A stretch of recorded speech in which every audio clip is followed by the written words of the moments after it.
फिर आगे बोली माता पार्वती, तप के ही बल से ब्रह्मा जी सृष्टि की रचना करते हैं, तप के ही बल से विष्णु जी सारे सृष्टि का भरण पोषण करते हैं, और तप के ही बल से शंकर जी सारे सृष्टि का संहार करते हैं, और तप के ही बल से शेषनाग जी का सारे पृथ्वी का भार धारण करते हैं। हे भवानी, तप ही सारे सृष्टि का आधार होता है।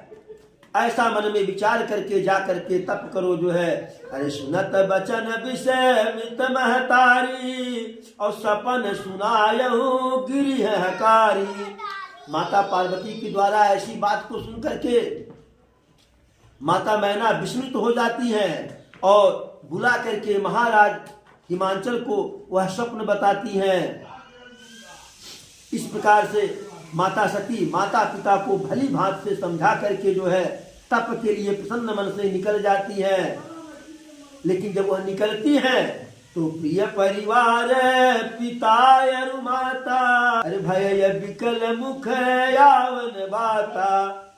पूरा परिवार उनका, माता पिता सब व्याकुल हो गए। किसी के मुख से कोई बात नहीं निकल रही है, क्योंकि किसी की छोटी सी बिटिया तपस्या के लिए चली जाए जो है जंगल में, तो उस परिवार के ऊपर क्या बीतेगा यह तो हर कोई जानता है।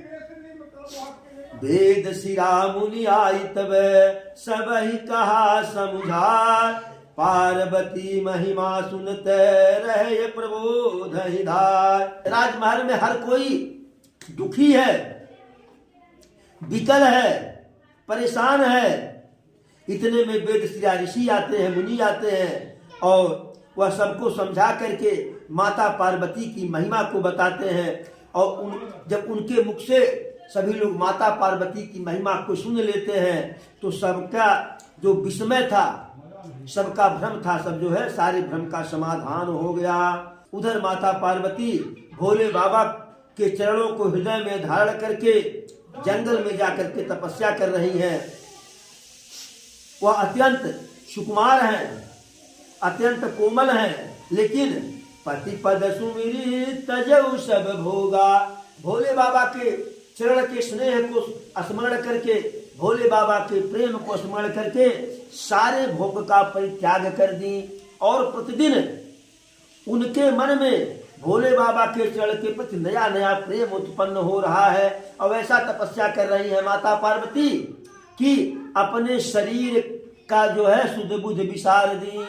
संबत सहस मूल फल खाए, और सागु खाई सत बरस गवाए। 1000 वर्षों तक तो माता सरस्वती फल और कंद मूल खा करके बिताई जो है, और फिर 100 वर्ष मात्र शाक खा करके बिताई जो है। कुछ दिन सिर्फ जल और वायु को ग्रहण की जो है, और फिर कुछ दिन कठिन उपवास की, कुछ भी नहीं ग्रहण की जो है। उसके बाद बेल पाती मई परई सुखाई, और 3 सहस संबत सोई खाई।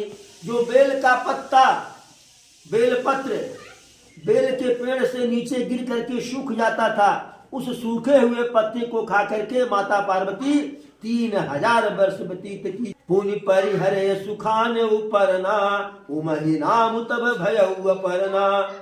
फिर वह खुद सूख करके पत्ता के समान हो गई माता पार्वती। तब माता पार्वती का नाम अपरणा हो गया जो है।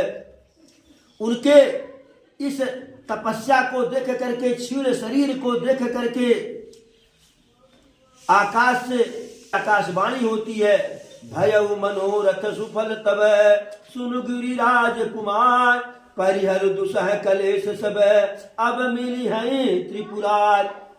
ब्रह्मवाणी होती है आकाश से, हे माता पार्वती, आपका मनोरथ जो आपकी इच्छा थी वह पूर्ण हुई जो है। परिहर दुसह कलेश, अब तू सारे असह क्लेशों को त्याग दो जो है, सारे तपस्या को अब बंद कर दो। सब अब मिली है त्रिपुरारी, अब आपको जो है भोले बाबा अवश्य मिलेंगे। यस तप काहू न कीन भवानी, और भये अनेक धीर मुनि ज्ञानी। हे देवी, आपके जैसा तपस्या आज तक कोई भी नहीं किया है। यद्यपि बहुत से धीर ऋषि मुनि ज्ञानी हुए हैं, अब जो आकाशवाणी हो रही है उसे हृदय में धारण कीजिए। सत्य सदा संतत सुच जानी, और निरंतर पवित्र जान करके अपने हृदय में धारण करो इस आकाशवाणी को।